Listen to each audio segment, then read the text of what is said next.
As I was saying, the bread, it's going to toast really nicely. I'm going to be using a little bit of balsamic vinegar, and I'm going to talk about balsamic vinegar in a little bit. Let's peel that back some.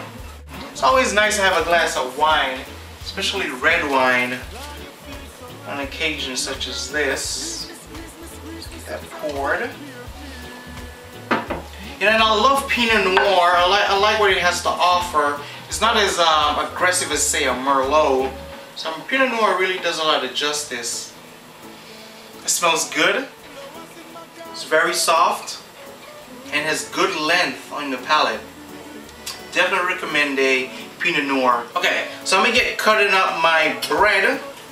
And this is ciabatta bread that we got at the farmer's market yesterday. And we're going to toast this bread up to go along with our salad today. Got my olive oil out. And you can put this on a sheet, or you can simply throw it on the rack. You go to Italian restaurants all the time, you see them do this. It's really good, it's the best. So get my olive oil in there. Just a little bit more. That's what I'm going to be dipping my bread in later on today. And I'm using a, what's this? This is Alessi's balsamic vinegar. This one's been aged in wood. If you're going to go ahead and do this, I'm going to tell you, make the investment and buy a good balsamic vinegar. It makes a difference 100% if you're going to use a cheap balsamic or if you're going to use a really nice higher end balsamic. You can taste the difference in quality and what it will produce on your palate based on if it's a low end or a high end balsamic. So definitely go ahead and spend extra money and get a better balsamic vinegar. I'm going to put a little bit of grated Parmesan cheese on this. Just a tad. And then a little bit of black pepper. Black pepper. Trusty black pepper grinder. Once our bread is nice and toasted, we're going to be, serving our toasted ciabatta bread with a little bit of balsamic and extra virgin olive oil. So it's always good to have this on the table, and it looks good. So I'm going to go ahead and set this on the table, and we'll be back in a little bit. And if you believe in love, free up your mind, let this flow within. So we have about 2 minutes left on our timer for our stuffed shells to come out. At that time, I'm suggesting go ahead and take off the cover, and that looks hot. Take off the cover or your aluminum foil. Okay, I'm gonna set this down. That's hot, by the way. And this is a good time for you to go ahead and get your bread toasted as well. So I'm gonna throw my bread directly in on my racks. That looks good. And we're just gonna close that up. Got about a minute or so left in it. Alright, so it looks like our bread is ready to come out, and also our stuffed shells. Go ahead and get the bread first, since that will be easier to take out. And if you want your bread toasted longer, well, let it sit in there longer. It's a little hot. So let me grab my tongs and pull those out. There we go.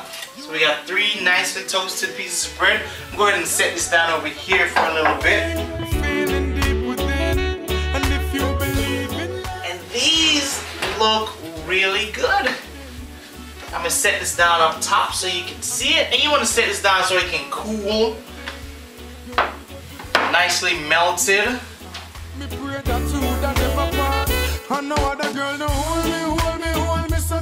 me go ahead and get one of our shells out of our pan. I think I like this one. It's right in the middle.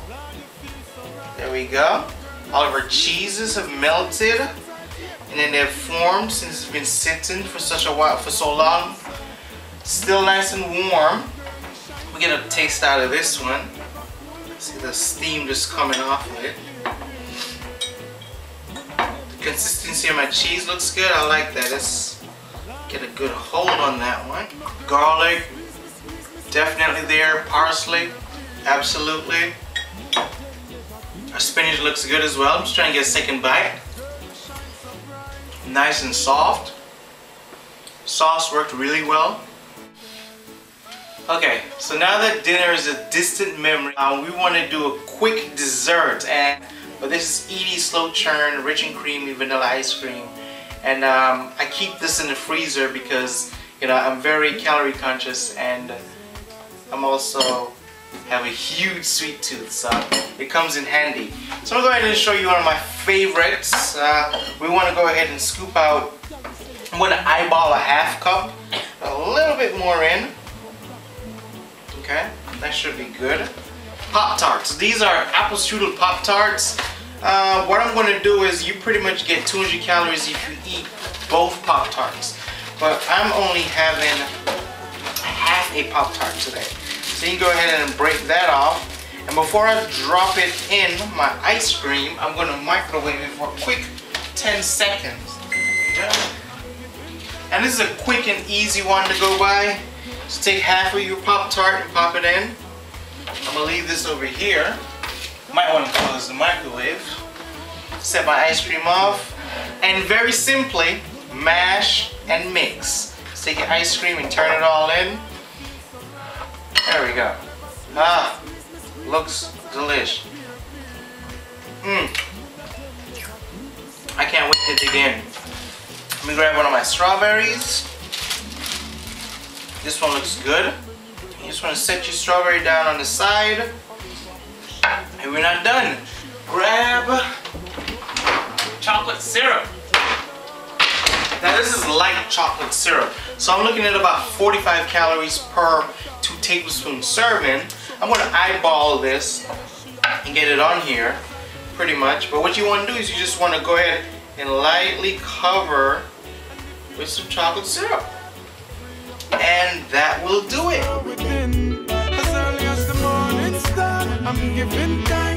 It's a great 200 calorie snack. It's delicious, it's lovely, and you can share with your friends. Thank you for hanging out with me today on I Cook, You Cook. I enjoyed you, I enjoyed stuffed shells, I'm about to enjoy this dessert. Hang in there and we'll see what's coming next. No girl never squeeze me so tight yet, baby. None of them never groove me, sir, move me, sir. Girl, you shine so bright, yeah.